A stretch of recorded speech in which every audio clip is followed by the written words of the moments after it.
Number 8 पर कथित अवैध निर्माण को लेकर गंभीर सवाल खड़े हो गए हैं।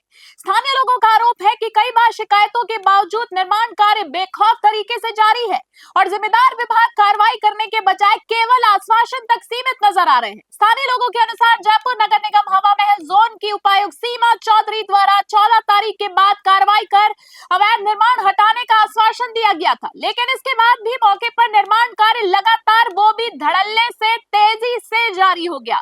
अब क्षेत्रवासियों का सवाल है कि जब मामला स्पष्ट रूप से प्रशासन के संज्ञान में है तो फिर कार्रवाई की तारीख तय करने की जरूरत क्यों पड़ी।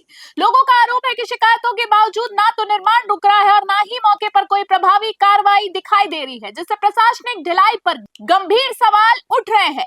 लोगों का कहना है कि अगर नियमों के तहत कार्रवाई होनी है तो तुरंत होनी चाहिए और अगर नहीं हो रही तो उसकी वजह साफ हो जानी चाहिए। मौके पर कहीं कोर्ट स्टे का दावा सामने आ रहा है तो कहीं दीवारों पर स्टे लिखकर निर्माण को ढकने की बात की जा रही है। वहीं स्थानीय लोगों का आरोप है कि अंदर चद्दरों की आड़ में निर्माण कार्य और मजदूरों की गतिविधियां लगातार जारी है। निवासियों का कहना है कि अगर ये मामला वास्तव में नियमों और कानून के दायरे में है तो स्थिति सार्वजनिक रूप से स्पष्ट की जाए और यदि नहीं है तो इतने समय में कार्रवाई में देरी क्यों हो रही है।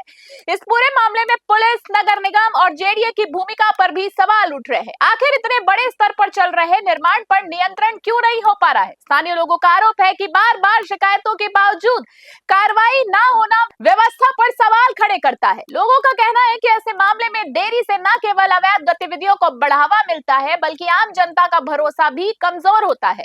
शिकायतें लगातार, आरोप लगातार और निर्माण भी लगातार। मानबाग में अब सबसे बड़ा सवाल यही है कि क्या प्रशासन सिर्फ तारीखों पर चल रहा है और कार्रवाई कागजों में सिमट कर रह गई है।